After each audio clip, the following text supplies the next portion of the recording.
Yeah. As said, my name is Jimmy Hawkins. I was born in Houston, Texas, and I'm the oldest of 3 children. I was telling a few of you guys, I have a younger brother who's in Texas and a sister who's a freshman in high school.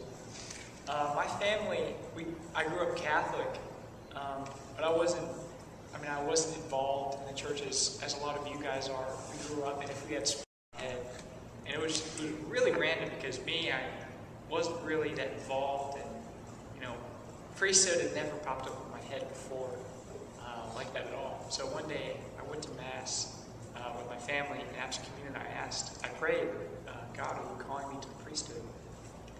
And so I'd probably already forgotten that I had prayed that. And then the priest got up for the announcements, and he said, we have a new seminarian that entered today. And everyone clapped. And then he goes, but we still need more priests. Pray for more priests. We need vocations. And so at that time I was like, okay, I'll start thinking about it. And so I did. I started thinking about it and praying about it. And what I realized was that when I was around priests and I saw their joy in their vocations, really when I was around anyone who was doing what they were called to do by God, they were so happy. I was really attracted to that joy. And so I started going to discernment retreats. And around my junior and senior year in high school, I decided, okay, I'm going to do this. I'm going to enter seminary. And so I went through the application process.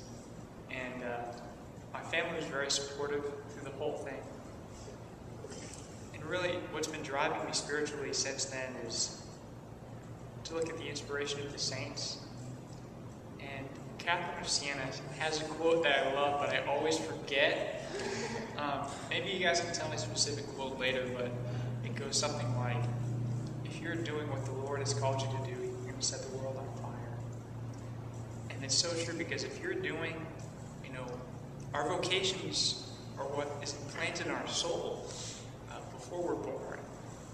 God formed us in the womb to be who we are, to build up His kingdom in these little different ways through priesthood, married life, religious life. And you won't be any happier on earth than if you're doing what the Lord is calling you to do in everything. So that's why Joe and I are here in seminary, because we feel that we're called to this great sacrifice, but also this great sacrifice of love and celibacy, and to serve the church. And for me, if I could just one day be certain that I'm doing what the Lord wills me to do, and I'm fulfilling, bringing about His kingdom to other people, and whatever that may be one day, that's what I'm shooting for. And that's what vocations are.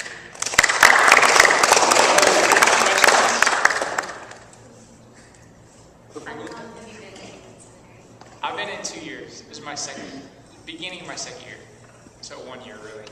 Yeah. So I graduated high school 2012. Whatever Right. that was. So I did 1 year in seminary, and then I just started this. Got it. Yeah. Who's one of your favorite saints? My patron saint, my confirmation saint, St. Francis of Assisi. Okay. But I also, St. John Vianney, the patron saint of priests, is one of my favorites. And then soon to be St. John Paul II, Blessed John Paul II. Yeah. He's played a big role in my discernment. He's helped me out a little bit. So,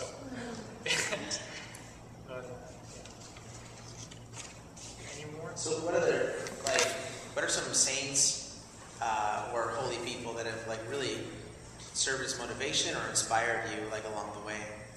He's my pastor at my parish. He's been, yeah.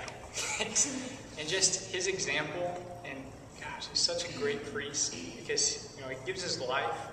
Everything is for the people and for God. And if I could, if we could just empty ourselves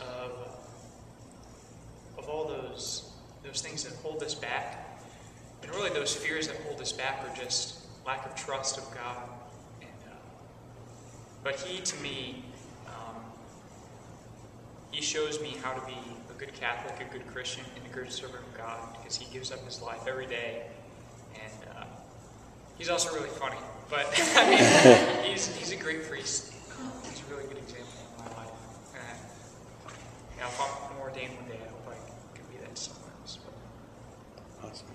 What's his name? Father John Keller. Yeah. Cool.